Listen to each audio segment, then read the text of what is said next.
But I don't understand what got into you. This made you say you was gonna fuck Kendrick. Whoa. Nobody did. Bro, we were all just as confused. Why would he say something like that? 50 Cent went on Flagrant 2, which is Andrew Schultz's podcast, and he had a lot to say about the Kendrick and Drake beef. Let's get into it. So what would you do if you're Drake now? How would you advise him in this situation? I don't know. He got so much. He already has an acting background. Yeah. So should he pivot more in a movie, film, go deeper on top of it and all that stuff? I think he might want to do that kind of stuff anyway. Mm-hmm. He already is conditioned for it. Yeah. But just to give himself a break from, because they'll feel it. They're going to miss it.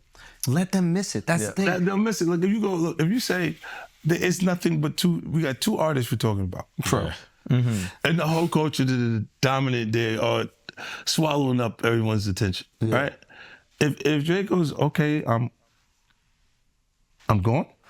And then it's all on Kendrick. You better feed the streets. Yeah. They're gonna be like this. Bro, that's exactly what I said.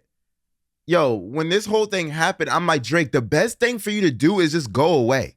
Go away for a long period of time, craft the best music of your life. Then put it out, bro. Make no mention of the beef, bro, and you're back. People would have started to miss you, gang, but I just feel like now it's the complete opposite effect. Like, we're still seeing you all the time, and it feels like a little too much. And so you say take a break. Let them miss you. I would watch him. I would just watch him. Because he's rich as a motherfucker. He don't need the money. It's so funny. Mm-hmm. When was the last time you went on tour before this one? I went before the last tour? Oh, it's been a while.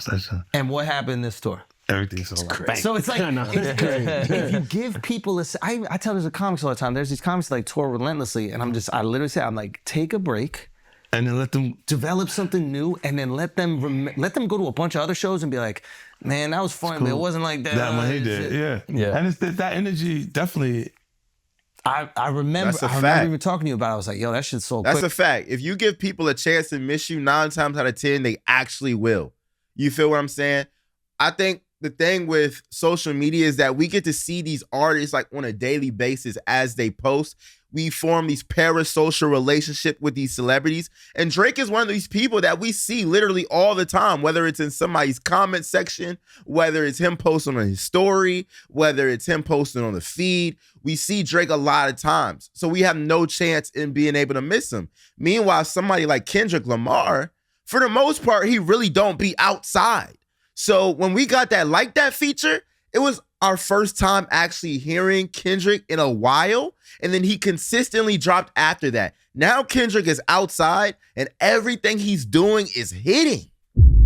Just because we had the opportunity to miss him. What do you think the lawsuit is really about? I thought it was about stopping the damage that the Super Bowl would do. Because the Super Bowl... Now, in my opinion, I don't think that the NFL would let Kendrick say certified pedophiles out loud. I think that they would be part of the damages after that. You know you're the largest. The real question is Kendrick gangster enough to do it? The NFL might not let Kendrick do anything. But does Kendrick just not care? At this point, the way he's been moving, the way his lyrics been sounding, honestly, Kendrick might just do it anyway, bro. Or Kendrick don't gotta say the line and let the crowd say the line. That's gonna hit just as hard, if not harder. Pause. Everything that he said he did, they did in that lawsuit, they did it. What do you mean? Like the Universal Music Group? Reducing the price of everything that he did is a part of marketing. I feel that too. Yep. They do it for everybody. Yes, they probably did it for him. Yes. Yeah.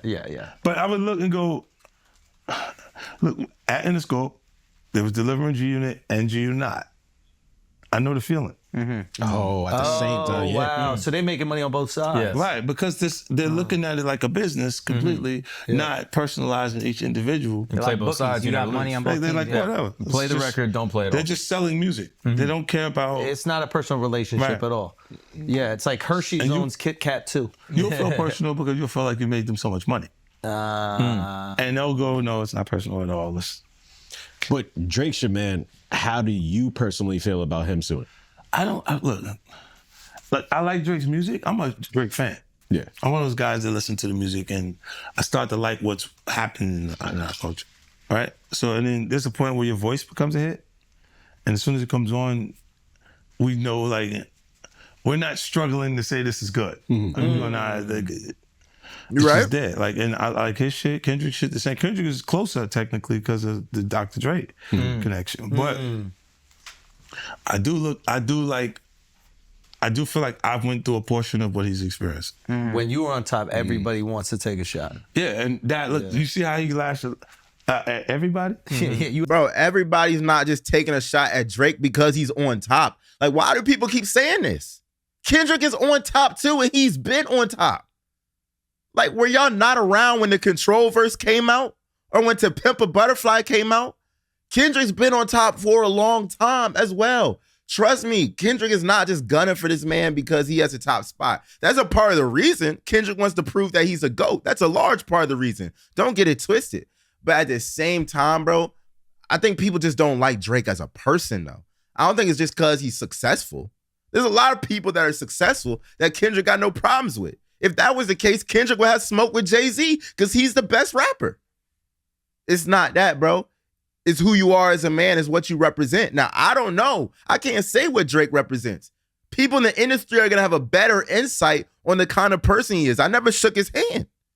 You know what I'm saying? But I think a lot of the people, whether it's Rick Ross, whether it's Future, whether it's Metro Boomin, whether it's Kendrick Lamar, if you ask them what their real reason was for going at Drake, bro, it's going to be something deeper than what's on the surface, bro. It's not just going to be because he's number one and he's the most popular, bro. And they all alluded to that in their music, that it was deeper than that. What do y'all think about 50 Cent's comments right here? Do you think he hit it right on the head, or you think he's tripping a little bit? He's bugging? If so, leave it down in the comments. I want to know your opinion on this issue. Make sure you hit the like button. Make sure you subscribe. And I will see you guys in the next video. Peace.